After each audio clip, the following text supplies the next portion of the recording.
1992년 10월 28일, 여러분 무슨 일이 있었는지 기억하십니까? 어제 있었던 일도 기억이 안 나는데 30년 전 일이라뇨. 이거 쉽지가 않죠. 그러면 다가올 미래를 준비하라를 줄인 말 다미 선교회 기억하십니까? 1992년 10월 28일은 모두가 휴거하게 되는 종말의 날이라고 그들이 주장했던 날입니다. 시한부 종말론이라고 하는 이단에 빠졌던 것이죠. 뿐만 아니라 제가 미국에 있을 때 뉴스로 접했던 소식이었는데 2018년에 또한 충격적인 일이 있었습니다. 마지막 때의 세상의 고난과 혼란을 이기기 위해, 피하기 위해 남태평양 피지섬으로 모두 이주해 살아야 된다라고 주장했던 교회라고도 말하기 부끄러운 사이비 종교 단체가 있었어요. 한 400여 명을 이주시키고 결국엔 탈출하려고 하는 사람들을 감금하고 폭행해서 세상 뉴스에도 나왔던 그러한 은혜로 교회라고 하는 사이비 단체가 있습니다. 여러분, 이들의 공통점이 무엇입니까? 모두 예언서에 대한, 요한계시록이라든지 다니엘서 이 후반부에 나오는 내용들, 묵시 문학의 예언서에 대한 오용과 잘못된 해석으로부터 시작된 모습들이었습니다. 오늘 우리가 살펴볼 다니엘서 7장은 예언서죠. 다니엘서 6장까지는 우리가 무엇을 살펴보았습니까? 하나님께서 다니엘을 이 페르시아의 사자굴에서 구원하신 이야기, 그리고 그들의 함께했던 동료들의 모함과 시기 질투 속에서 그럼에도 불구하고 하나님의 진리를 지키고 정직하게 충성되게 하나님과 세상의 왕을 잘 섬긴 그 아름다운 이야기 우리가 살펴보았습니다. 이제 다니엘서의 예언의 그 본론으로 들어가게 되는 거예요. 다니엘서는 이야기와 예언이 함께 어우러져 있는 책입니다. 먼저 1장부터 6장까지는요, 이 다니엘과 그 친구들의 경험에 대한 이야기예요. 그리고 7장부터 12장까지는 예언입니다. 처음 6장까지 이야기들을 통해서 앞으로 장래에 다가오게 될 그 사건들을 대비해서 어떤 준비를 해야 하는지를 가르쳐주고 있다는 것이에요.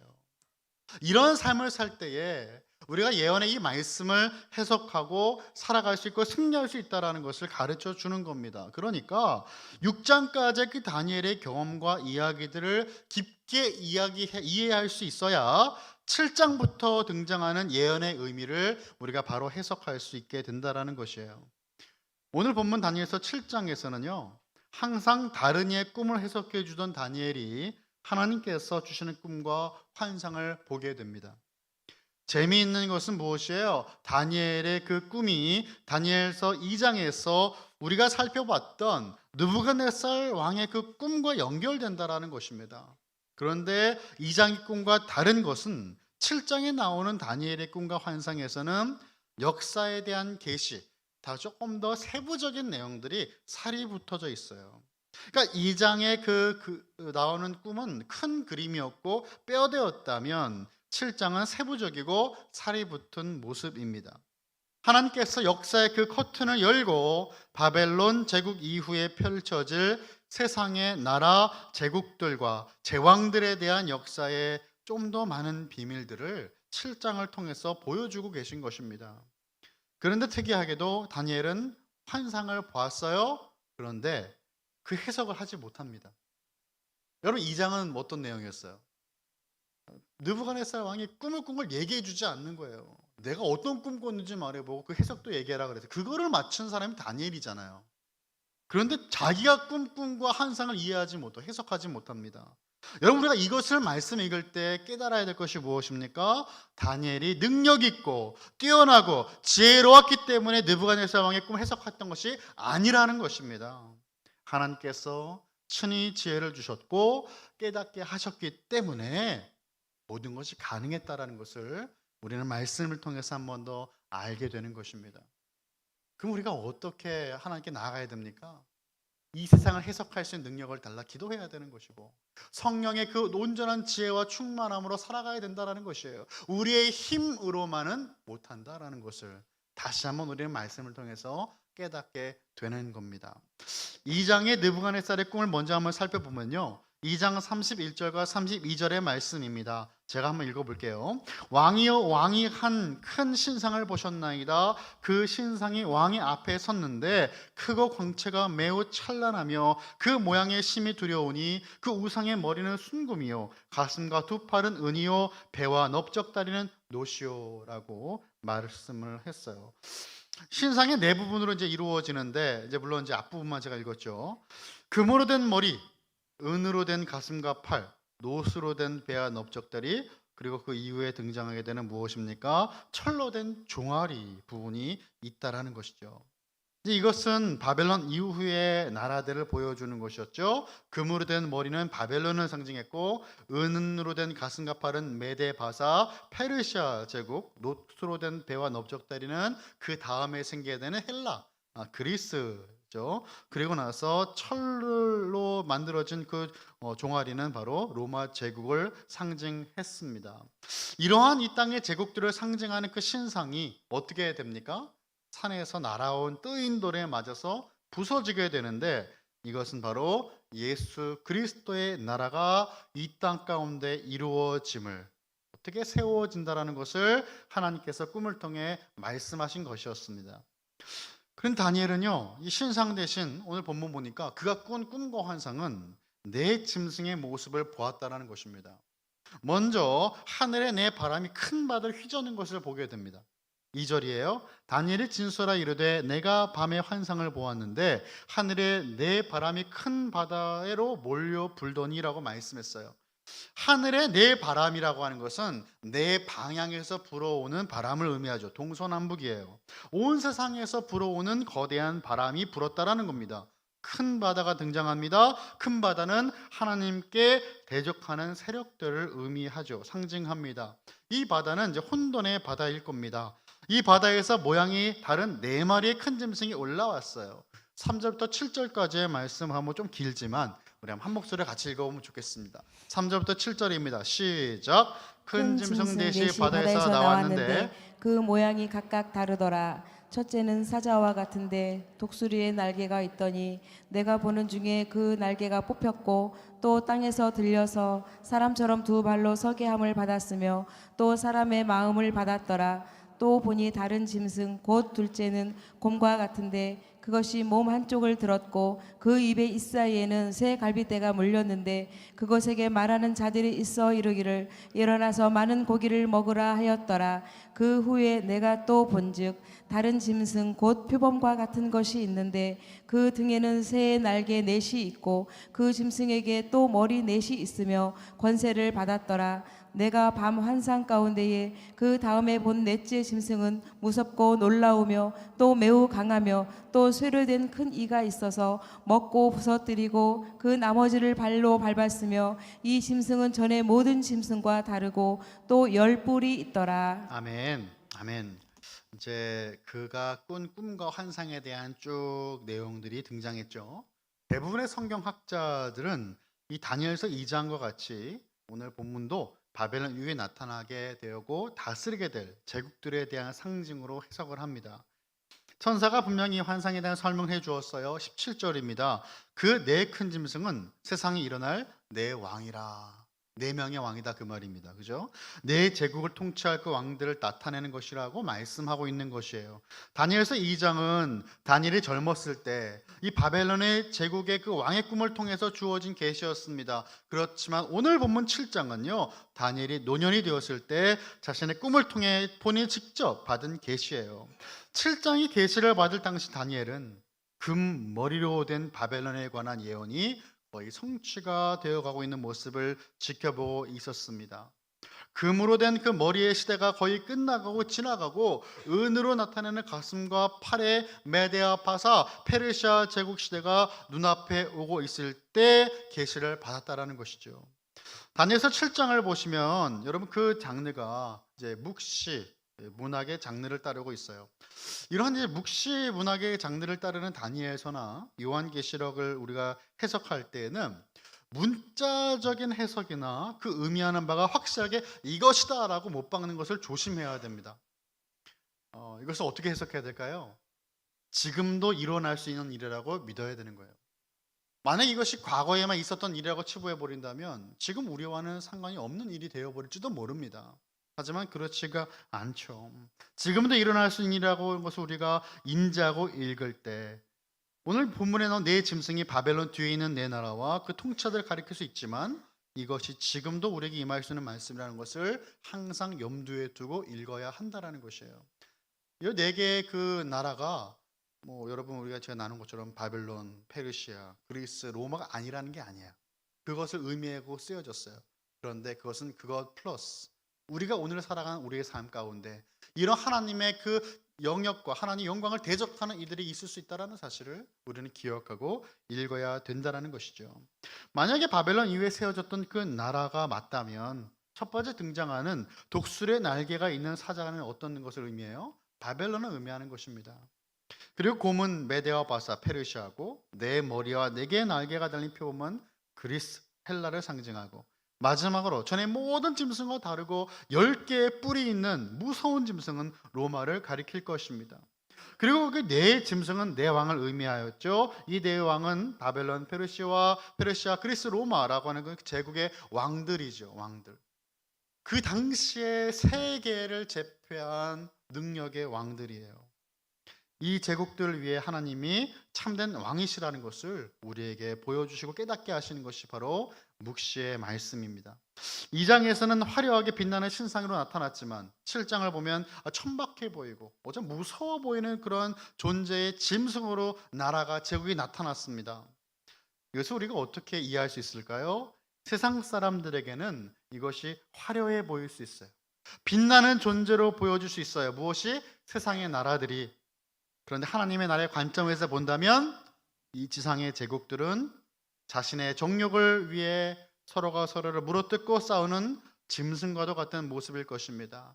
약육강식, 강한 자만이 살아남는 방식으로 한 나라가 세워지고 사라지게 되는 이런 인류의 문화나 어떤 그런 제국의 가치관들이 짐승의 이미지와 무엇이 다르겠냐 그 말이에요.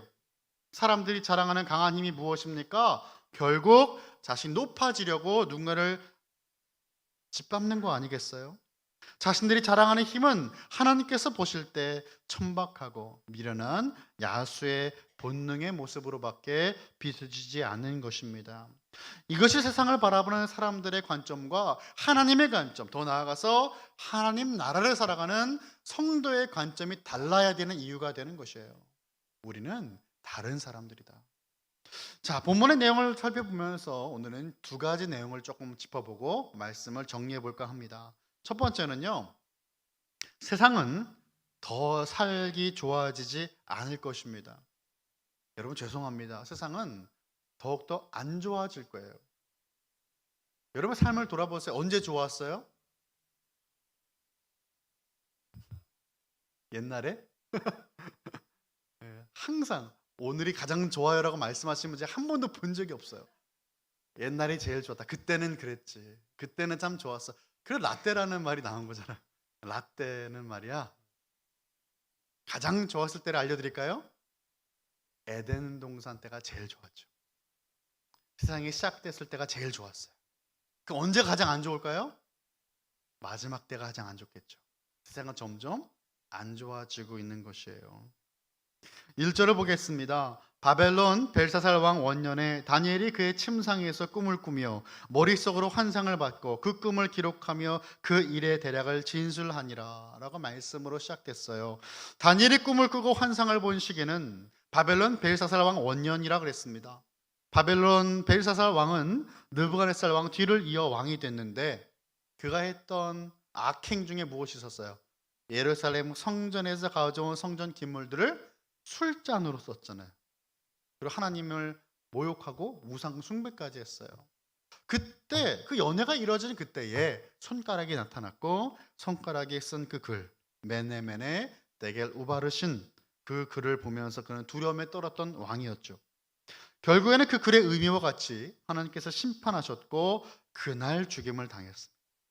여러분 그 바벨론의 마지막 왕에 대한 이 벨사살 왕 그는요 유대인에게 가장 잔인했던 왕이었습니다. 따라서 다니엘이 본 환상은요, 벨사살 왕 원년이었다는 것은 우리에게 큰 의미를 주고 있다는 것이에요.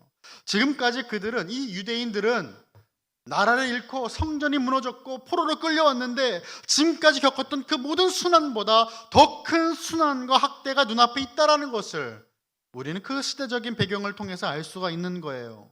여러분, 요한계시록도 그렇습니다. 엄청난 그 박해가 네로 황제 때 있지 않았습니까? 그런데 그때만 있었던 것이 아니고 거의 그건 시작이었어요. 그 박해가 그치게 된 것은 언제예요? 313년 밀라노 칙령까지 엄청난 박해가 있었어요. 그러한 그때의 성도들의 신앙을 위해서 하나님은 요한계시록이라고 하는 그 예언의 말씀, 묵시의 말씀을 주신 것입니다. 다니엘도 마찬가지였어요. 다니엘의 환상을 통해 내 짐승이 어떤 나라이며 무슨 일이 어떻게 일어날지 해석만 있을 뿐 사실은요, 이것이 어떤 것이라고 분명하게 알려진 게 없어요. 그럴 수 있다라는 거죠.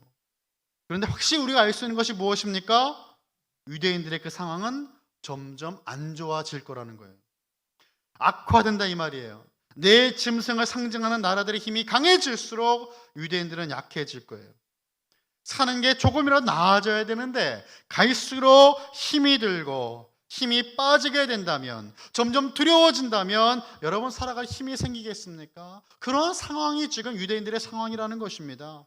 벨사살의 통치 아래 온갖 수모를 겪고 살아갈 때 여러분 비로소 그가 죽게 됐어요. 그리고 이제 페르시아가 통치를 하기 시작하면서 꿈에 그리던 본국으로 돌아가게 됩니다. 3차에 걸쳐 귀환이 이루어지잖아요. 여러분, 그때 기쁨이 잠시였죠. 그때 기쁨이 잠시였을 뿐 예루살렘에 돌아와서도 고난은 연속이었어요. 넷째 짐승은 세상의 그 어떤 나라보다 강한 제국이었다 그랬어요. 이 제국은 앞에 세 제국보다 훨씬 강한데 어떻게 어떤 일을 했습니까? 교회와 성도들을 많이 괴롭혔고 핍박했고 박해했다라는 것이죠. 이 네 번째 짐승이 로마 제국을 뜻한다면 여러분, 그러면 이 모든 이 유대인들의 삶 가운데 소망이 정말 사라져버린 겁니까? 그렇지 않다라는 것이죠. 말씀해 보니까 로마 제국 시대에 그 제국이 있을 때에 메시아께서 강림하실 것이고 그때의 성도들이 얻을 하나님 영원한 나라가 시작된다라는 것으로 우리는 말씀을 1차적으로 해석할 수가 있다라는 것이에요. 하나님은 그러한 능력으로 성도를 지키시고 보호해 나가신다라는 것이죠. 우리의 삶이 고난의 연속이지만 우리 여전히 낙심하지 말 것은 하나님의 통치와 그리스도의 구원 가운데 살아가는 우리들의 삶 가운데 주님의 분명한 승리가 있을 것이라고 하는, 이미 우리는 결말을 알고 있다는 그 사실이 우리로 하여금 소망을 주는 것입니다. 자, 두 번째, 첫 번째가 세상은 점점 안 좋아질 것이라고 했다면, 두 번째는 하지만 인자가 오신다라는 겁니다. 인자가 오신다. 인자 오신다. 그러니까 인재 오신다가 아니고 인자가 오신다라는 거예요. 인자가 오신다. 13절과 14절을 우리 한 목소리를 같이 읽어볼까요? 13절 14절 시작. 내가 또 밤 환상 중에 보니 인자 같은 이가 하늘 구름을 타고 와서 옛적부터 항상 계신 이에게 나아가 그 앞으로 인도되매 그에게 권세와 영광과 나라를 주고 모든 백성과 나라들과 다른 언어를 말하는 모든 자들이 그를 섬기게 하였으니 그의 권세는 소멸되지 아니하는 영원한 권세요 그의 나라는 멸망하지 아니할 것이니라. 아멘. 그러면 여기 14절을 보니까요, 네 번째 짐승이 멸망당한 후에 하나님으로부터 세상 통치권을 위임받게 될 것이다 라고 인자에 대해 설명합니다. 세상 짐승과 다른 인자 같은 이의 통치는 영원하고 그의 나라는 멸망하지 않는다라는 거예요. 여러분이 다니엘 환상 중에 나온 인자 같은 이가 지금 하늘 구름을 탔다 그랬죠. 근데 천사들과 함께 옛적부터 항상 계신 이 앞으로 나오는 그런 모습인데, 하늘 구름과 함께 했다라고 하는 말이에요. 원어를 보면 하늘 구름과 함께 했다. 그리고 그 인자라고 하는 그 말은 개별적인 인간 그 자체를 가리키는 말입니다. 그러니까 인자라고 하는 것이 어떤 특별한 의미가 있거나 어떤 우리가 이 말 자체를 갖고 코딩을 할 수 있는 그런 말이 아니고, 인자는 말 그대로 son of man이에요. 그냥 사람의 아들입니다. 한 명의 사람이란 뜻이에요. 그런데 이 인자가 지금 다니엘서에는 어떻게 기록되어 있는가가 중요한 것이죠. 이 인자가 메시아를 가리키는 말로 기록되었다라는 것이에요. 인자 같은 이는 다니엘의 환상 가운데 본산의 모습을 의미하고, 이 다니엘서는 이 천사와 같은 그 모습, 신적인 존재를 사람의 모양으로 종종 언급을 했다라는 것입니다. 영원한 통치권을 위협받는 인자가 누구일까요? 교회는 전통적으로 메시아로 그를 해석했고, 그 메시아는 성육신하신 예수 그리스도이십니다. 이 인자라고 하는 단어가 공간복음에만 69번이 쓰였고요, 요한복음에만 12번이 나옵니다. 예수님께서 자신을 인자라고 하실 때를 보면 단순하게 이 사람들과 다른 존재임을 말씀하실 때 사용하셨다라는 거예요. 그러니까 표면적으로 보면 굉장히 이상하죠. Son of Man, 사람의 아들인데 그 내용은 사람과 다른 존재를 말씀하실 때 그 인자를 말씀하셨다라는 것이에요. 요한복음 3장 13절 14절입니다. 하늘에서 내려온 자 곧 인자 외에는 하늘에 올라간 자가 없느니라. 모세가 광야에서 뱀을 든 것 같이 인자도 들려야 하리니 라고 말씀하셨어요. 인자는 하늘에서 내려온, 인자 외에는 하늘에 올라간 자가 없다. 그러니까 사람과 다르다는 말씀이고, 모세가 광야에서 뱀을 든 것 같이 인자도 들려야 한다. 예수님의 십자가를 말씀하시는 거예요. 구속의 사건을 말씀하시는 거예요. 누가 그것을 할 수 있겠습니까? 예수님만 하실 수 있다는 거죠. 예수님은 하늘에서 오셨습니다. 예수님은 하나님이시기 때문이에요. 인자는 구약에서부터 메시아를 나타낼 때 사용되었던 독특한 용어였습니다. 이 요한복음 5장 25절 27절도 제가 한번 읽어볼게요. 진실로 진실로 너에게 이르노니 죽은 자들이 하나님의 아들의 음성을 들을 때가 오나니 곧 이때라. 듣는 자는 살아나리라. 아버지께서 자기 속에 생명이 있음 같이 아들에게도 생명을 주어 그 속에 있게 하셨고 또 인자가 됨으로 말미암아 심판하는 권한을 주셨느니라. 아멘. 예수님은 하나님으로부터 보내심을 받았다라는 거예요. 예수님은 십자가에서 죽으셨고 부활하시며 구세주가 되셨어요. 그리고 재림하실 그때에 심판주로 오신다라는 것입니다. 하나님은 예수님이 이 땅에 성육신하신 이유가 바로 이 인자됨을 나타내는, 그러니까 인자라는 것은 예수님의 성육신을 가장 잘 설명하는 단어가 되는 것입니다. 세상에 대한 그 네 가지 제국의 지배권이 궁극적으로는 예수님의 성육신과 재림으로 성취가 된다. 마지막 때가 되면 예수님은 모든 것 통치권을 주시고 다스리신다라는 그 말씀, 오늘 본문의 말씀이죠. 예수님을 주로 고백하고 믿는 하나님 나라의 백성들인 성도들은 그 나라를 영원토록 얻게 될 것이다 라고 말씀하십니다. 이것이 22절이에요. 우리 22절 말씀 같이 읽어볼까요? 시작. 옛적부터 항상 계신 이가 와서 지극히 높으신 이의 성도들을 위하여 원한을 풀어주셨고 때가 이름에 성도들이 나라를 얻었더라. 아멘.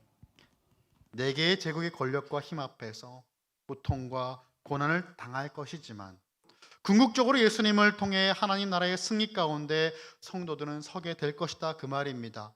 다니엘의 환상을 받을 그 벨사살 왕 그때에 이스라엘 백성들은 눈앞에 고난이 있었어요. 심지어 바벨론도 망하게 될 것이고 여러 왕들이 세워지지만 여전히 힘듦이 계속합니다. 이러한 환경 가운데 이스라엘은 여전히 그들과 함께 하신 하나님을 신뢰해야 되는 거예요. 왜입니까? 영원토록 다스리고 통치하실 하나님의 나라가 있기 때문이에요. 뿐만 아니라 우리의 역사를 통해 기억해야 될 것이 무엇입니까? 바벨론과 페르시아와 그리스와 로마 이어지는 그 제국 앞에서 이스라엘의 남은 자들은 결코 역사 속으로 사라지지 않았다라는 것입니다. 하나님이 그들을 보호하셨고 지키셨고 예비하셨는데 왜입니까? 예수 그리스도의 나심 때문이에요. 이것이 바로 언약 때문이라 그 말입니다. 하나님과 영원한 신실한 말씀, 지키시는 그 말씀, 언약의 말씀이 있기 때문에 하나님의 그 나라는 결코 무너지지 않는다라는 것이에요. 이것을 우리가 기억할 때 성경은 우리는 하나님의 언약으로 읽을 수가 있고 구속사적인 입장에서 읽을 수가 있는 것입니다. 하나님의 나라를 살아가는 성도의 삶은 그렇다면 어떤 삶일까요? 이 세상 가운데 임하는 하나님의 나라를 바라보며 경험한 자만이 알 수 있는 그 성도와 교회의 신비를 붙들고 있는 자들이라는 거예요. 그 신비로운 것을, 그 비밀을 맡은 자들이 바로 저와 여러분들이에요. 겉으로 보기에는 세상의 제국과 권력이 이기는 것처럼 보여집니다. 화려해 보입니다. 번쩍번쩍합니다. 하지만 하나님 나라의 백성은 그것 너머에 있는 것을 볼 수 있는 사람들이죠. 결국에 하나님의 언약과 말씀대로 예수 그리스도의 승리로 인하여 세상의 모든 권세들은 주님의 발에 무릎을 꿇게 될 것이다, 이 말입니다. 하나님만이 온 만물의 주인이 되시며 모든 역사는 하나님의 손 안에 있다라는 것이에요. 그리고 하나님을 대적하는 적 그리스도의 출현과 성도들의 핍박은 로마 시대뿐만 아니라 오늘을 살아가는 우리들의 삶 가운데 있을 거예요. 여러분, 다니엘이 될 수 있었던 건 무엇입니까?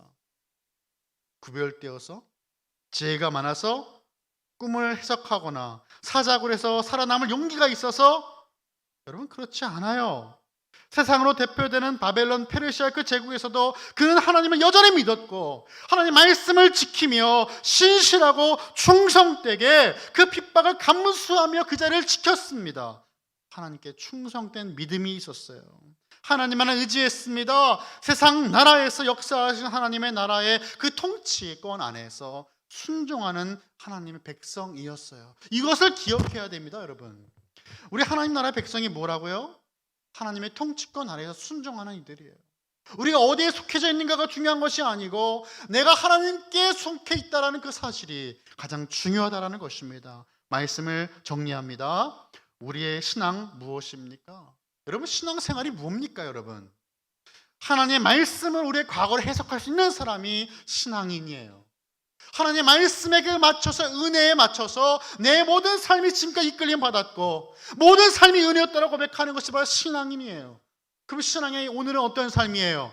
예수 그리스도의 복음으로 오늘을 살아내는 사람이에요. 주님과 동행하는 사람이에요. 예수님의 그 십자가 죽음과 부활로 말미암아 오늘을 승리하는 사람이 바로 신앙인이에요. 그렇다면 신앙인은 내일을 어떻게 살아가야 됩니까? 바로 약속의 그 말씀, 다시 오실 것이라고 하시는 그 주의 약속을, 내가 영원토록 함께 하실 것이라고 하나님의 약속의 말씀을 붙들고 앞으로 일어날 그 미래의 일들을 소망하며 천국을 바라보는 그 삶이 바로 천국 백성 하나님 나라의 삶인 것입니다. 고린도후서 4장 17절 18절에서 사도 바울은 이렇게 말씀합니다. 우리가 잠시 받는 환난에 경한 것이 지극히 크고 영원한 영광에 중한 것을 우리에게 이루게 함이니 우리가 주목하는 것은 보이는 것이 아니요 보이지 않는 것이니 보이는 것은 잠깐이요 보이지 않는 것은 영원함이라. 아멘. 영원한 것을 기쁨으로 바라보며 오늘을 복음으로 승리하는 저와 여러분, 우리 칼빈의 모든 가족들이 다 되시기를 예수 그리스도 이름으로 간절히 축원합니다.